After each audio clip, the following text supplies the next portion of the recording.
I found this note on the job. It was titled, "The Man Who Brought Happiness." I was at my lowest point. My bruises were fresh, and as an only child, I longed for siblings early on. I prayed, night and night out, for someone to look out for and protect me. Even someone for me to protect would have helped. That way I could hold on to the fact that these cruel acts at least meant something. At the end of the day, it was never to be. So I left.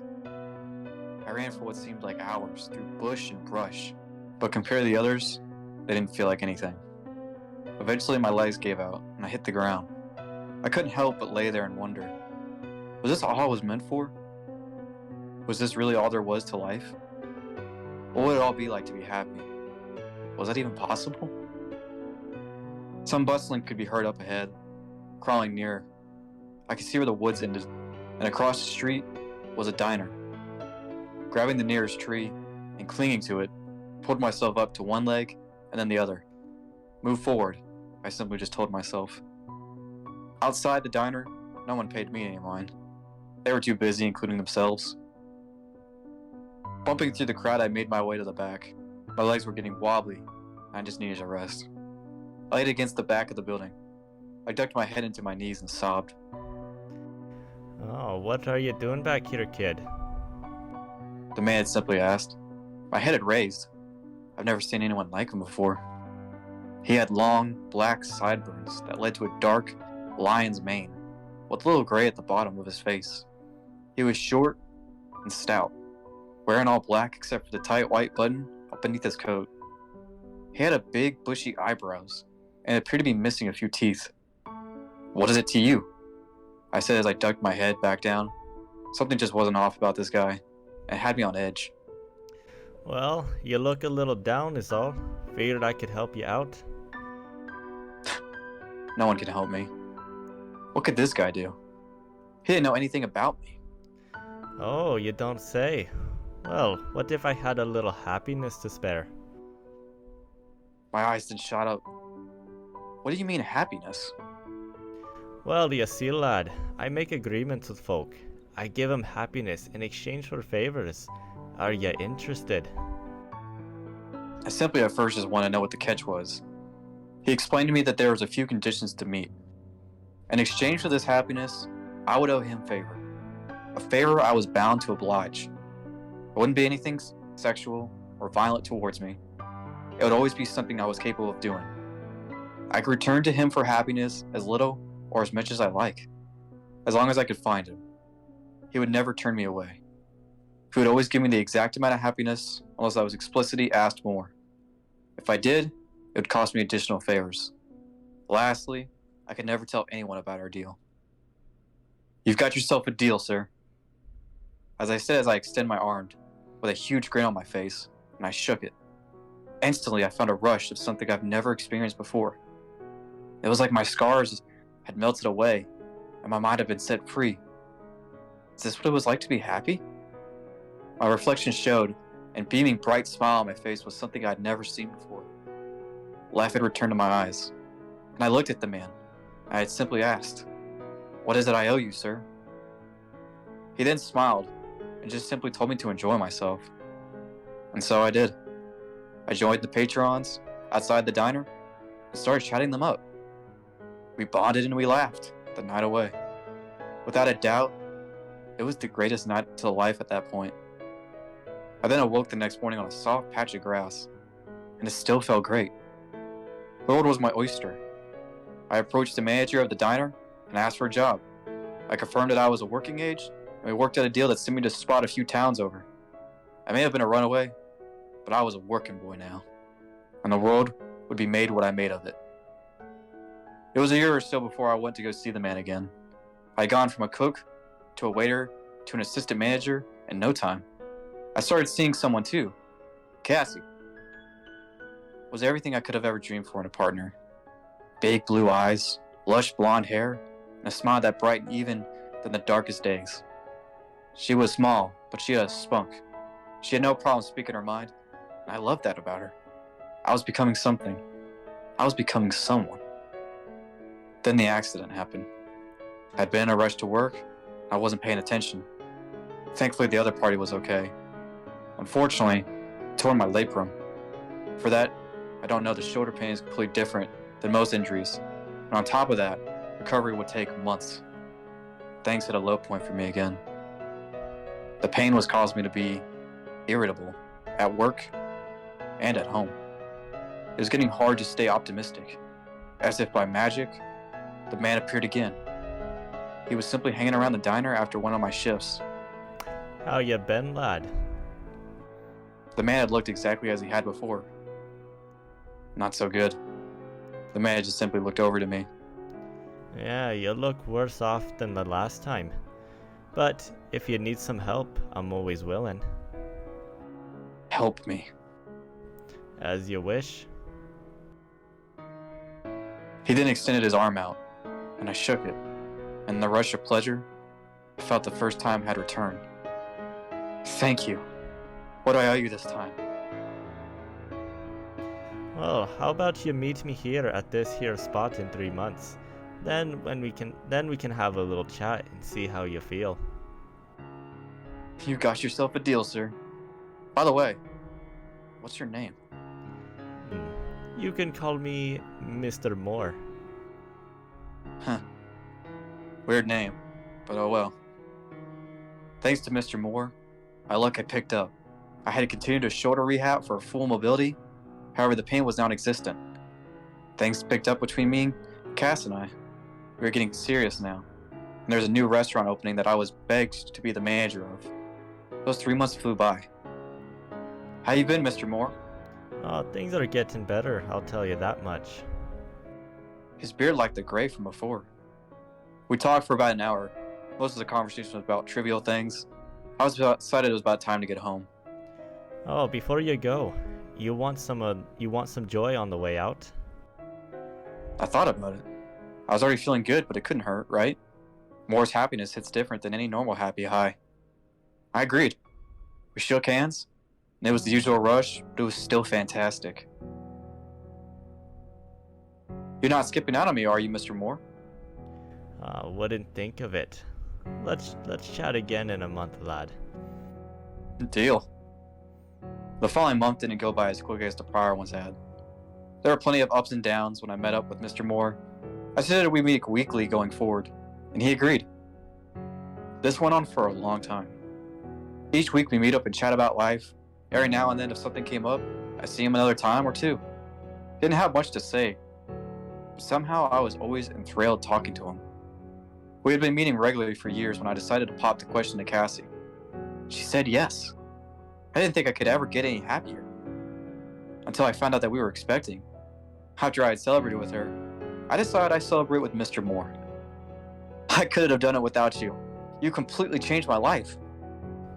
Don't be thanking me for nothing. Every good choice you made has been your own. Good on ya for making a few good ones. I'd love for you to come to my wedding, Mr. Moore. I'm sure Cassie would love to meet you. I'm honored, my boy. I'll see if I can make it happen. Just remember, no one can know about our little deal. I understood. If others got word, he never had peace and quiet again. We shook hands, and we decided we'd meet almost daily from now on. Cassie and I had a beautiful wedding ceremony, and just as promised, Mr. Moore was there in the crowd. He had cleaned up nice and even looked like he had his teeth now. It didn't stay long. I didn't get to introduce him to Cassie, but it was such a beautiful night, and it didn't matter. Shortly after, we had our daughter, Akina. Years went by, and life was good. I probably didn't need them, but now daily meetings kept me as a baseline level of happiness. The highs weren't, and they weren't used to be wasn't a big deal. If they didn't do the trick, I'd ask for a double shake. It was a good deal for me. Mr. Moore never asked for much. Maybe a favor from there now. We usually just spend more time with him, and I was happy to oblige. Such easy requests allowed me to get a little behind, but not much. At most, I only owed him a handful of favors. It didn't seem like everyone appreciated the way things were, though. People would casually think things about the appointments I went on. It seemed like people just liked the fact that I was always happy. As if my frequent appointments somehow impacted them. In reality, they were just jealous I was becoming someone. and led to my inner circle shrinking. One night, things had gotten particularly stressful. Investment had gone bad. Work had been tough. The stresses of being a parent were adding up, etc. Casey and I fought. Not wanting things to escalate, I stormed out of the night. For days, I tried looking for Mr. Moore to no avail. Each day felt like my stress levels had reached new high. I was getting lightheaded and feeling nauseous daily. Coworkers had noted I was looking kind of gone. After a few days of searching, I was able to find him. He looked like he had de-aged 10 years from the day I met him. Right away, I shook his hand. And everything felt like I told him about our fight. And how I felt had been validated by Cassie. I really just need a vent. I feel so much better now. I'll see you for the usual meeting tomorrow. Well, hold on there, lad. Cassie put you in this position, right? I want you to slap her good for me. A little payback is all. Teach her to respect ya. He never asked me to do something like this before. I wouldn't dare. I love Cassie. We both have said things we regret, but I'm just as much as to blame for the fight as her. But the man just simply shook his head. I wasn't asking. I refuse. That's not a favor. We'll see. And with that, he had just left. I don't think I've ever been more truly afraid of Mr. Moore until that moment. This experience horrified me. I immediately returned home. I needed to set things right between us. I found her in the kitchen. Hey babe, I'm really sorry about earlier. Before I could even finish, my arm extended and struck her across the face. Her eyes glowed wide. We both sat in silence for a moment. She turned away from me, rubbing her cheek. I couldn't believe it. My arm had acted on its own as if it was powerless to stop it. Cassie, I swear to God, I didn't mean to do that to you. I would have never... It was an accident. Please, Cassie, I love you. She couldn't bring herself to respond. She just left the room and went upstairs. I sat on the sofa all night. At one point, I looked into the mirror and noticed deep, dark bags under my eyes, and my skin looked pale. So many questions had flooded my mind. How could I make this right? Would she ever forgive me? And how could this happen? What had Mr. Moore done to me? What else could he have done to me? At that point, I was fearful, but I just simply had to find out. I went searching for Mr. Moore and I couldn't find him right away. Each day I go to the spot and wait. Each day of guilt and my actions wore on me. I became ill. Finally, after 2 weeks, he returned. I let him have a piece of my mind. How could you? You forced me to strike my wife? With my red face and my fist clenched. You've crossed the line. We're done. He simply just looked over at me, raising his arms. He simply caused me to flinch, and he simply knew I was afraid. Not so, lad. You still owe me. As he leaned back, placing his legs on the table in front of him, he looked slimmer than usual. Fine. Let's get this squared away right now. I don't know what power you hold over me. We are done with this today. Sorry, lad. We do things on my terms. After all I've done for ya, this is how you repay me? Not a chance. Or what? Or the next person you strike won't be Cassie. His eyes were then filled with malice. You wouldn't dare. Leave my daughter out of this. Then perhaps we need to settle down a bit. Today ain't the day this all ends. Now get. Before I was even able to protest, my legs started moving on their own. And they didn't stop until I got home. When I got home, I was miserable. My body felt like a wreck. My head was killing me. And I constantly felt the urge to vomit. Cassie barely spoke to me, and when she did, it was usually about how thin I had gotten. Constantly feeling exhausted, on the verge of collapse, didn't help pursue my forgiveness from Cassie. My efforts weakened and eventually stopped. We'd basically stopped interacting altogether, other than to put up the act for Kina. Every aspect of my daily routine had just become miserable. I skipped meeting with Moore for the next couple of days. Everything just kept getting worse. Having no enemies of Casey led me astray. Because of the state I was in, I didn't cover my tracks well. She blew up at me when she found out another woman's panties in our bedroom. We could no longer share a room together. My body ached, every movement, and my stomach was in knots. When I was still, depression was setting in, and I was getting desperate. So I met with Mr. Moore and attempted to shake his hand, but he simply hesitated, and he told me he was going to deny me. Apologize. Like the coward I am, I did. I needed his power. He rubbed his scruff. Now beg to me, lad. He then simply snorted with the line. And so I did. And then he relented. It didn't make me happy, but it lessened the pain. It gave me the courage to try and sort things out with Cassie one last time. It didn't work. And she left me. She took Makina. I hated myself with every fiber of my being. I lost my wife. My child had been taken from me. I had no family. I had already pushed my friends away. And the only thing that kept me at misery at bay were handshakes. Even those didn't work like they used to.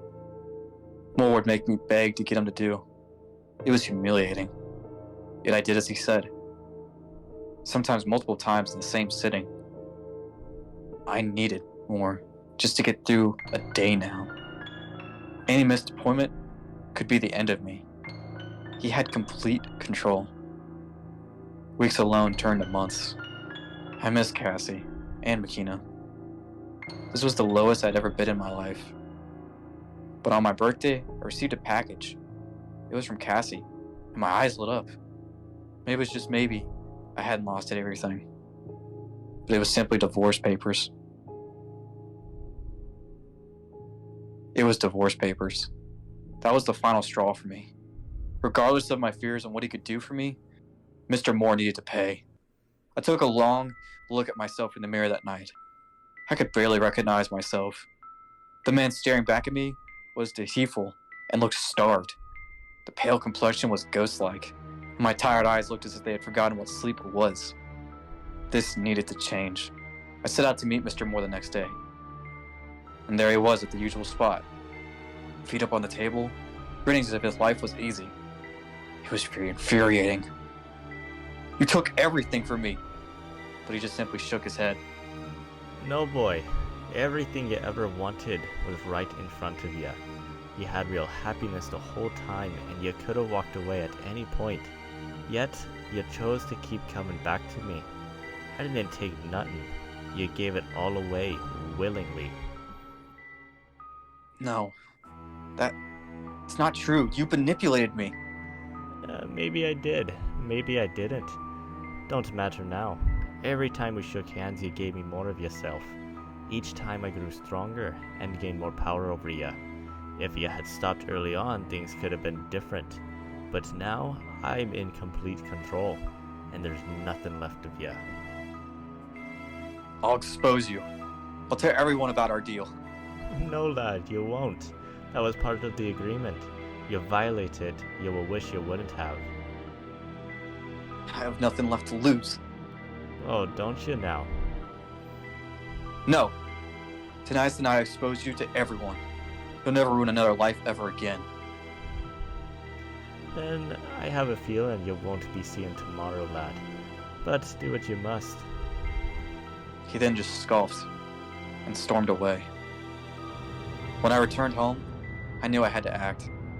His threat would be legitimate, and I feared this truly would be the last day of my life. He doesn't bluff. A contingency was needed.